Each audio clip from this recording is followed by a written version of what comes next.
Cálculo de etapas ideales en operaciones de absorción y de arrastre y cálculo de la relación limitante. En este video se mostrará el uso de las relaciones mol en los cálculos.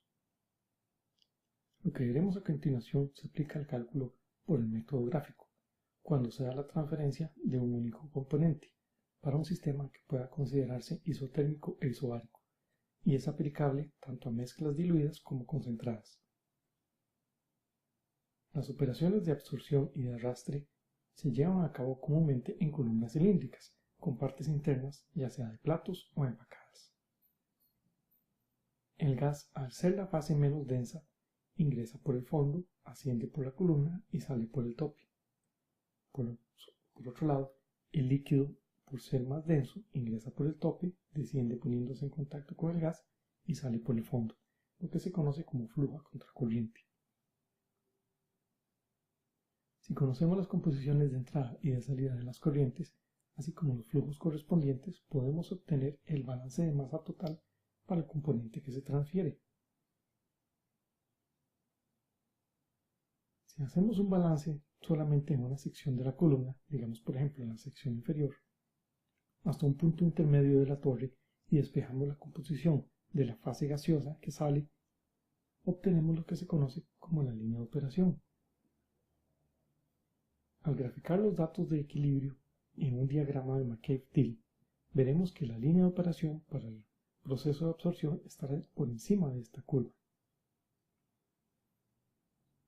Los límites estarán definidos por el par de composiciones del tope y el par de composiciones del fondo.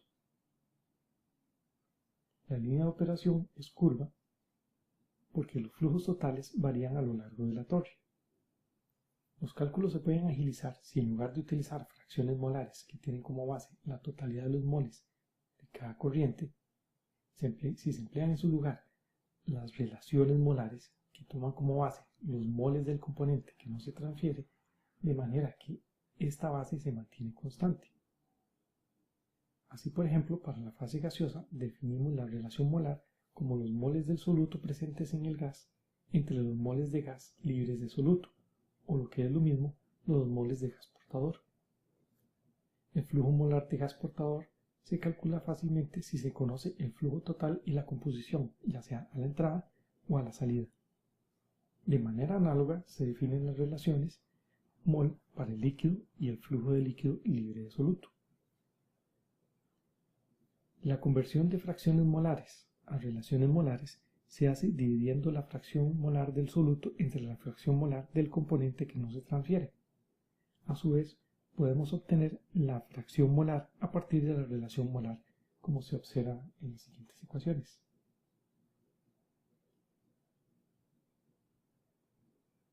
El balance de masa se obtiene fácilmente con las relaciones molares. Asimismo, podemos ver que la línea de operación expresada en relaciones molares tiene la forma de una línea recta, puesto que la razón entre el líquido y el gas libres de soluto es constante, así como los demás términos de la ecuación. Esto hace que, aunque la curva de equilibrio sea una curva, la línea de operación es una recta, y es mucho más fácil trabajar con una línea de operación recta. Veamos un ejemplo. Se desea absorber amoníaco de una corriente de aire usando agua pura, en una operación isotérmica e isobárica a 0 grados Celsius y 1,30 atmósferas. El gas entra con 25,9% de amoníaco en fracción molar. Se requiere eliminar el 98% del amoníaco del gas, que fluye a 40 kmol por hora. Se utilizará 1,5 veces el flujo mínimo de agua. Puede suponerse que el agua no es volátil y que el aire no se disuelve en el líquido. Debemos calcular el flujo mínimo de líquido y el flujo que se requerirá para la operación. Y ya con esto podríamos obtener el número de etapas teóricas. Veamos los datos con los que contamos. Sabemos que el gas ingresa a un flujo de 40 kmol por hora con 25,9% de fracción molar de amoníaco, lo que equivale a 0,35 moles de amoníaco por cada mol de aire. Podemos obtener entonces el flujo de gas libre de amoníaco, o sea, el flujo de aire, en este caso 29,6 kmol por hora. Se muestran los demás datos. En este caso, no conocemos cuánto es el flujo de líquido que ingresa. Sabemos que debe ser 1,5 veces el flujo mínimo. Pero esto debemos obtenerlo primero. Para poder calcular, vamos a ocupar los datos de equilibrio a 0 grados Celsius y 1,30 atmósferas. Los datos para este sistema se obtienen fácilmente como datos de solubilidad de amoníaco en agua y presión parcial de amoníaco en el gas. Acá se han convertido estos datos a relaciones molares y fracciones molares. Vamos a definir la etapa 1 o, que es lo mismo, el plato 1 en el tope de la torre y la última etapa o la etapa NP en el fondo. Para una etapa intermedia N, obtenemos la expresión para la línea de operación en fracciones molares. Asimismo, podemos hacerlo en relaciones molares. A la izquierda vemos una gráfica en fracciones molares, a la derecha vemos la gráfica en relaciones molares. Démonos un flujo, en este caso de 350 kmol por hora de agua.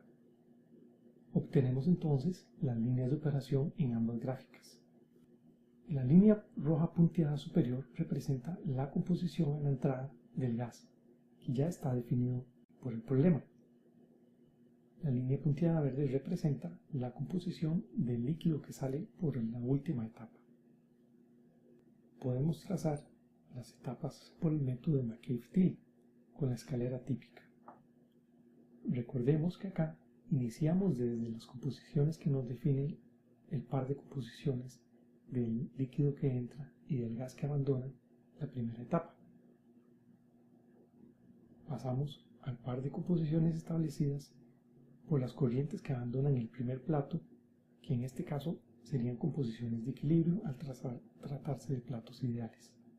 Y seguimos hasta obtener las composiciones que están debajo de este primer plato. Así continuamos sucesivamente para los platos siguientes. En este caso, para estas condiciones el número de platos ideales serían 2,64. Vemos que no hay diferencia en obtener el cálculo, ya sea en fracciones molares o en relaciones molares. Si reducimos la cantidad de líquido, en este caso a 260 kmol por hora, obtenemos una relación un poco más baja que la anterior y una composición de líquido a la salida mucho más concentrada en amoníaco. Podemos seguir reduciendo el flujo de líquido y veremos que cada vez se van requiriendo más y más etapas. Esto se debe a que cada vez está más cerca las dos líneas, o sea, la fuerza impulsora es cada vez más pequeña. Llega a un punto donde las líneas se están cruzando. Como vemos en este caso, las líneas se cruzan justo en el extremo superior de la torre, o sea, en el tope.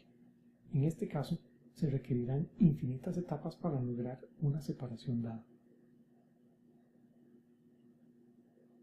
Dando ya entonces con el flujo mínimo de líquido, obtenemos la relación mínima entre el líquido y el gas.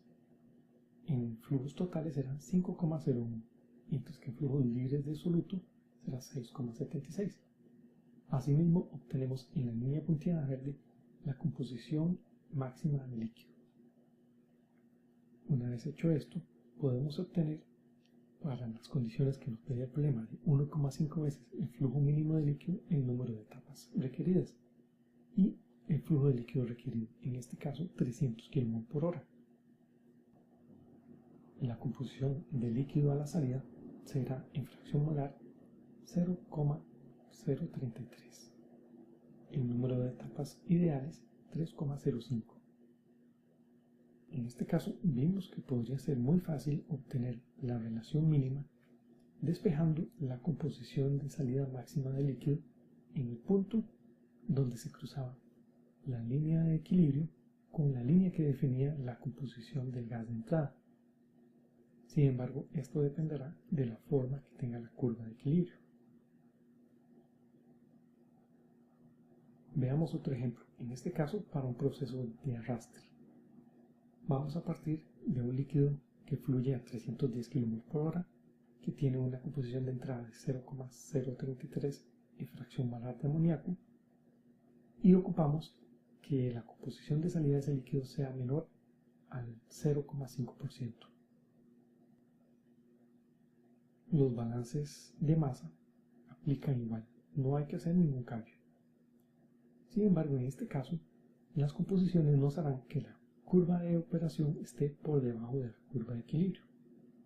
La curva de la derecha, para un flujo de gas de 200 kmol por hora, si bien parece ser recta, es en realidad una curva. La línea punteada establece la composición del líquido que ingresa a la torre.